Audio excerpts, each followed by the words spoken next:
Si tu connais ces 15 expressions idiomatiques, alors ton niveau d'allemand est excellent. Voici 15 expressions fréquemment utilisées dans le quotidien en allemand, en Allemagne ou dans les pays germanophones. Et c'est l'occasion de tester ton niveau d'allemand.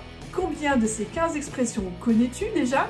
Combien vas-tu apprendre? Je me réjouis de lire tes commentaires. Mets-moi ton score à la fin de cette vidéo dans les commentaires pour me dire, voilà, j'en connaissais 1, 2, 3, 5, 10, les 15 peut-être. Ce sont des expressions idiomatiques, donc c'est sur des images. On a en français aussi l'équivalent, parfois, pas toujours, parfois avec les mêmes images, souvent pas. Et c'est assez intéressant, j'aime beaucoup apprendre l'allemand avec ces expressions idiomatiques. J'espère que tu auras autant de plaisir que moi à les découvrir. Première expression, das ist mir Wurst. Das ist mir Wurst, qui veut dire littéralement ça m'est de la saucisse, ou en français ça m'est égal, je m'en fiche complètement, ça m'est égal, das ist mir Wurst, c'est pour moi de la saucisse. Deuxième expression, da ist der Wurm drin. Da ist der Wurm drin. Der Wurm, c'est le ver, le petit ver de terre. Et donc, s'il y a un ver de terre dedans, c'est qu'il y a un problème. Et c'est une expression assez rigolote pour dire, voilà, comme quand il y a un ver dans la pomme, il y a un problème. Da ist der Wurm drin. Ouh, il y a un problème, il y a un truc qui est louche dans l'histoire. Troisième expression, jemanden auf die Nerven gehen. Alors, je ne vous mets pas tout de suite l'explication. Qu'est-ce que ça veut dire?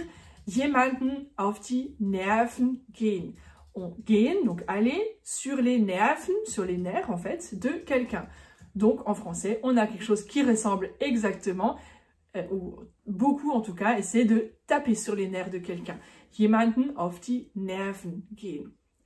Ich habe die Nase voll.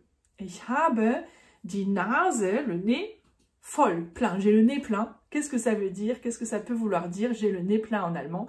C'est tout simplement que j'en ai marre. J'en ai ras-le-bol. Ich habe die Nase voll. Prochaine expression.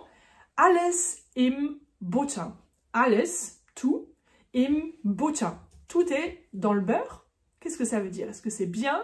Quelque chose d'avoir tout dans le beurre, ça serait un peu gras, ça colle, qu'est-ce que c'est? Eh ben non, quand tout est dans le beurre, alles im Butter, ça veut dire que tout roule, que ça marche comme sur des roulettes, que tout va très bien, tout baigne, on pourrait dire aussi en français. Prochaine expression, ich drücke dir die Daumen. Daumen, ça c'est les pouces, d'ailleurs n'hésitez pas à mettre un petit pouce bleu si vous aimez cette vidéo. Ich drücke dir die Daumen, je te drücken, c'est pousser, on le voit aussi sur les portes quand il faut pousser la porte. Et je drücke dir die Daumen. Qu'est-ce que ça veut dire? On a quelque chose qui ressemble beaucoup en français, c'est lié à de la superstition, de penser que si on appuie les pouces, il va se passer quelque chose de bien. En français, on a tendance à croiser les doigts, je trouve ça assez rigolo, l'idée de croiser les doigts ou d'appuyer les pouces, je vois pas en quoi les choses passeraient mieux, mais bon, certains le croient, l'expression est assez rigolote en tout cas. Das A und O. Das A und O. Ça vient certainement du latin alpha und omega, le début, la fin. Das A und O en allemand, c'est l'essentiel, la base, c'est vraiment c'est das ABC, non, on dirait pas le B à bas, voilà, on dit en français, merci à mon souffleur. En français, on dirait le B à bas pour l'essentiel, la base, das A und O. Das ist das A und O. Den Nagel auf den Kopf treffen. Alors, den Nagel c'est les clous, voilà, comme celui qui accroche mon tableau derrière moi. Auf den Kopf, c'est la tête du clou en fait, je crois qu'on dit ça aussi en français. Si on tape le clou sur la tête, eh ben, qu'est-ce qu'on fait? On met dans le mille, on est vraiment pile au bon endroit, on fait bien les choses. Den Nagel auf den Kopf treffen. Une expression aussi assez rigolote, die Kirche im Dorf lassen. Die Kirche, attention, Kirche et pas Kirche, parce que Kirche, c'est la cerise. Kirche, avec le ch, c'est l'église. Die Kirche im Dorf lassen, on laisse l'église dans le village. Qu'est-ce que ça veut dire? Eh bien, ça veut dire qu'il ne faut pas exagérer. Voilà, c'est vraiment lass mal die Kirche im Dorf. N'exagère pas, hein. Je ne sais pas pourquoi, d'où ça vient, mais c'est assez intéressant. Jemanden auf den Arm nehmen. Alors, prendre quelqu'un sur le bras.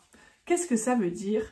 prendre quelqu'un sur le bras, eh bien c'est une manière de se moquer plutôt gentiment de quelqu'un, de faire une blague, une plaisanterie, et on dit « Oh, il m'a pris sur le bras, er hat mich auf den Arm genommen ». On s'est un peu moqué de quelqu'un. Das ist nicht mein Bier. Si ce n'est pas ma bière, qu'est-ce que ça veut dire? En français, on dirait que ce ne sont pas mes oignons, ce n'est pas mon problème, ça ne me concerne pas. Das ist nicht mein Bier. Den Kopf in den Sand stecken. Mettre la tête dans le sable, den Kopf in den Sand stecken, c'est une manière aussi de dire, c'est ce que font en fait en français, on a l'équivalent, hein, qu'est-ce qui met sa tête dans le sable? Eh bien, c'est l'autruche. Donc, faire l'autruche, on dit en français, et là, c'est la même chose en allemand, sauf qu'on ne parle pas de l'animal, mais on dit ce qu'il fait, den Kopf in den Sand stecken. Lange Rede, kurzer Sinn. Lange Rede, un discours long. Kurzer Sinn, une signification courte, c'est une manière de dire, bon bah en bref quoi, pas besoin de parler longtemps, faisons les choses rapidement, bref, pour faire court, on va pas faire tout un grand discours. Lange Rede, kurzer Sinn. Jemandem einen Bären aufbinden. Aufbinden, c'est attacher quelque chose, attacher un ours. Attacher un ours à quelqu'un, c'est en fait lui raconter n'importe quoi, lui raconter des bêtises, des bobards, lui faire des mensonges, on attache un ours à quelqu'un. Je trouve que c'est assez rigolo. Et on termine avec cette expression que j'aime beaucoup, einen grünen Daumen haben. Encore une histoire de pouce, décidément, il faut vraiment que vous mettiez un pouce bleu. Mais là, dans l'expression, ce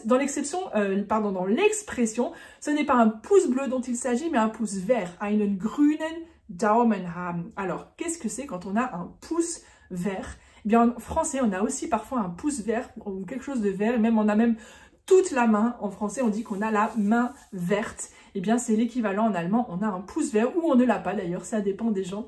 Et sur ce, je vais aller faire un petit peu de jardinage.